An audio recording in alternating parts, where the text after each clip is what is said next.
అందరికీ నమస్కారం. ఇవాళ మన స్టూడియోలో ఐకాన్ ఆస్ట్రాలజర్ గట్టుపల్లి సురేష్ బాబు గారు ఉన్నారు. గురుగారితో మాట్లాడదాం. గురుగారు నమస్కారం. జై శ్రీమన్నారాయణ. గురుగారు, విజయదశమి అనగానే ముందుగా అందరికి గుర్తొచ్చేది ఆయుధ పూజ. చాలా ప్రాముఖ్యత చెందింది. సో అందరూ బాగా దీన్ని సెలబ్రేట్ చేసుకుంటారు. అసలు ఈ ఆయుధ పూజ వెనకున్న కథ ఏంటి? విజయదశమి రోజు ఏ సమయంలో ఈ ఆయుధ పూజను చేసుకోవాలి? అసలు ఈ పూజ అనేది ఎలా చేసుకోవాలి? కేవలం బొట్లు పెట్టుకుంటే పూజ అయిపోయినట్టేనా? పూజ విధానం ఎలా ఉండాలి? మీ మాటలో ఈ ఆయుధ పూజ అనేది అసలు మనము ఎందుకు చేస్తాం అనేది దానికి చూద్దాం. అసలు ఫస్ట్ ఇది ఆయుధ పూజ అనేది మన పురాణాలు ఏం చెప్తా ఉన్నాయంటే, మనకి పాండవులు, మీకు తెలుసు పాండవులు ఉన్నారు కదా, పాండవులు అజ్ఞాతవాసం అరణ్యవాసం అయిపోయిన తర్వాత, అజ్ఞాతవాసం అరణ్యవాసం అంటే తెలుసు కదా మీకు, 14-15 సంవత్సరాల పాటు వాళ్ళు అజ్ఞాతంలో ఉండిపోతారు. ఇక్కడి నుంచి వస్తూ ఉండగా వాళ్ళకి ఒక పాల పెట్టి ఎదురవుతుంది. ఓకేనా? ఈ పాల పెట్టి ఎదురవడం వల్ల వాళ్ళకి సెంటిమెంట్ గా మంచి జరుగుతుంది. ఏంటి అంటే, ఈ పాల పెట్టి ఎదురవేయడం వల్ల వాళ్ళకి అజ్ఞాతవాసం అరణ్యవాసం ఏదైతే అయిపోయి తిరిగేసి రాజ్యానికి వస్తూ ఉన్నారో, ఆ వచ్చే తరుణంలో పాల పెట్టి ఎదురవుతుంది.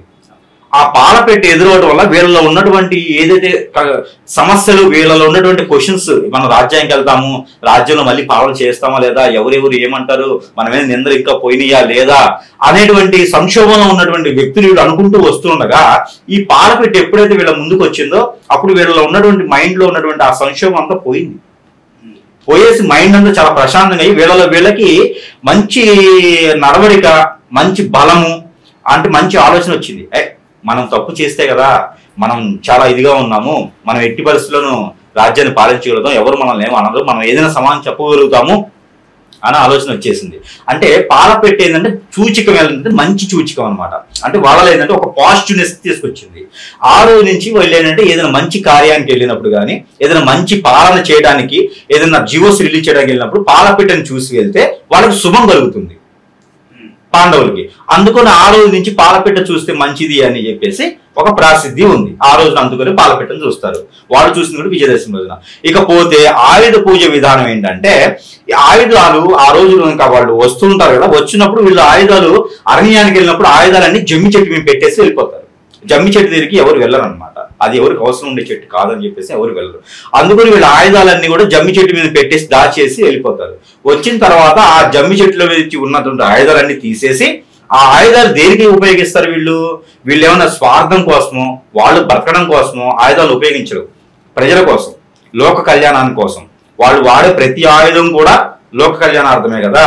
అందుకని చెప్పేసి ఆ ఆయుధాలు ఆ రోజున తీసేసి మళ్ళీ వాటికి శుభ్రం చేసేసి పూజ చేస్తారు. ఆ పూజ చేసినటువంటి ఆయుధాలు మళ్ళీ పాజిటివ్నెస్ వస్తుంది. దిష్టి దోషాలన్నీ పోయేసి అక్కడ పెట్టేస్తాం. ఎవరెవరు ఏం చేస్తున్నారు, ఎలాంటి ఆవహాలు, ఎలాంటి చెడు దాని మీద ఆవహించి ఉంటుందో కదా, వాటి మీద మన అభిప్రాయాలు మారుతూ ఉంటాయి. ఇప్పుడు మనకు చూడండి, మనం వేసుకునే షర్టు ఏదైనా మసి కానీ ఏదైనా మట్టి కానీ అడుక్కుంటాం అనుకోండి, మనం ఆ షర్టు మీద అనేసిగా ఉంటాం. బయటకు వెళ్ళినప్పుడు ఏంటో బాబు ఇలాంటి షర్ట్ వేసుకొచ్చాడు కామన్ గా ఉంటుంది కదా. అలానే ఆయుధాలన్నింటిని కూడా శుభ్రం చేయడం, శుభ్రం చేసిన తర్వాత ఒక అమ్మవారి వాళ్ళ కులదేవతను దగ్గర పెట్టుకొని పూజించుకోవడము జరుగుతుంది అనమాట.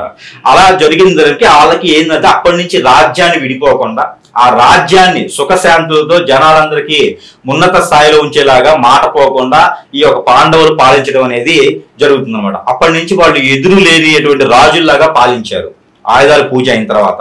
అందుకని చెప్పేసి అని విజయదశమి రోజున ఆయుధ పూజ ఎందుకు చేస్తారా అంటే, ఇప్పుడు వీళ్ళు ఉన్నటువంటి వృత్తి పరంగా ఉన్నత స్థాయికి వెళ్ళాలని, వీళ్ళు ఉన్నటువంటి వృత్తి పరంగా ఉన్నత స్థాయికి వెళుతూ ఎవరెవరు ఎలాంటి వృత్తిలో ఉన్నారో, రైతులైతే నాగలికి, అలానే ఐటీ వాళ్ళకైతే కంప్యూటర్కి, అలానే ఇంకో వృత్తి చేసే వాళ్ళకి ఇంకోటి, ఏదైతే వాళ్ళు ఎంచుకున్నటువంటి ఆయుధం ఉందో, ఒక మాస్టర్కి అయితే పెన్నే కూడా ఆయుధమే, ఏదైతే ఆయుధం ఉందో ఈ ఆయుధాలకి పూజ చేయడం ద్వారా వాటికి శాంతి పలికినట్టు, వాటికి శాంతి పలకడం ద్వారా వాటి వల్ల మనకి ఇబ్బంది లేకుండా మంచి జరుగుతుంది. ఒక గుర్రాన్ని పెంచుకుంటారు, గుర్రానికి ఫుడ్ పెట్టలేదు అనుకో మనం తినేస్తుంది.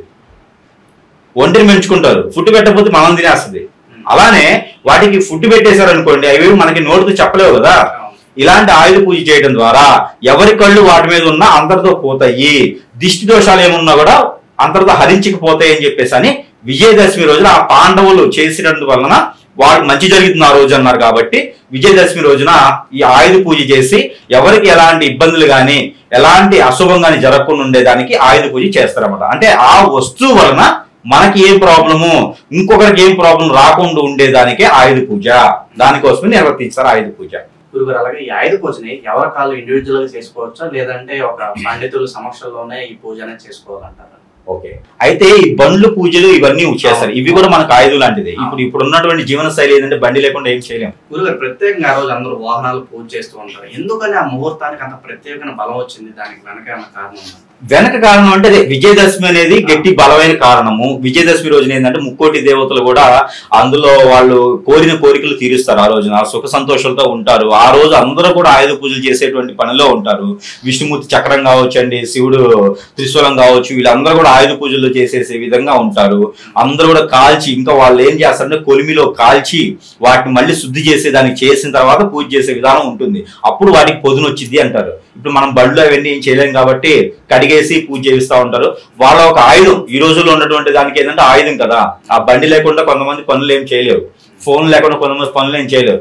అందువలన వాటికి ఏంటంటే మనం ఏదైతే వాడుకుంటామో, మనం దేని మీద అయితే జీవన శైలి సాగిస్తామో వాటికి పూజలు చేయడం అనేది జరుగుతుంది. ఇది ప్రత్యేకత ఏంటంటే సంవత్సరానికి ఒకసారి వచ్చేటువంటి దసరా రోజున విజయదశమి రోజున చేయడం ద్వారా వీళ్ళకి మంచి జరుగుతుంది ఒక నమ్మకం ఉండిద్ది.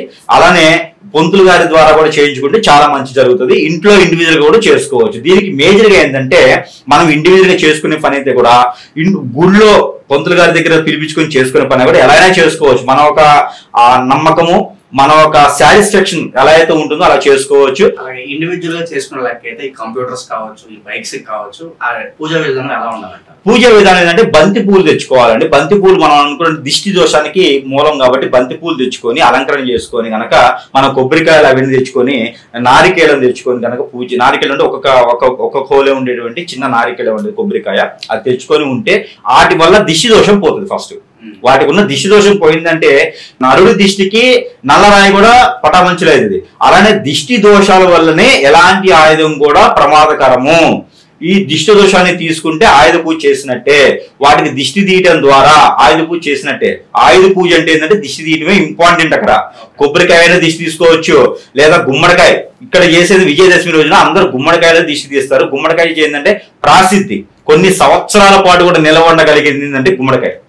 నీకు ఏ కాయని కుళ్ళిపోతుంది, గుమ్మడికాయకి చెడు తగలకుండా కుళ్ళిపోదు. మీరు అలా ఆటకమేం పెట్టేస్తే కొన్ని సంవత్సరాల పాటు ఉండేటువంటిది గుమ్మడికాయ. అది ప్రాసిద్ధి కాబట్టి గుమ్మడికాయని దిష్టి తీస్తారనమాట. గుమ్మడికాయ దిష్టి తీసేసి దాని మీద పసుపు కుంకుమ వేస్తే ఆ దిష్టి అనేది హరించకపోతుంది. అది మనకు ఆయుధ పూజగా చెప్పుకున్నాం. తర్వాత పచ్చకర్పూరం కావచ్చు, మంచి కర్పూరంతో కావచ్చు, అది కూడా మనము దిష్టి తీసడానికి చూస్తాము. తర్వాత ఆవు పంచకని చచ్చేసి వాటి మీద చల్లేసి, తర్వాత అక్కడ ఉన్నటువంటి ఎక్వస్పర్ అన్నిటి మీద ఆవు పంచకని చల్లుకోవచ్చు. పసుపు నీళ్ళైనా గంధం నీళ్ళైనా చల్లుకుంటే కూడా అక్కడ ఉన్నటువంటి నెగిటివిటీ పోయేసి పాజిటివ్నెస్ వస్తుంది అనమాట.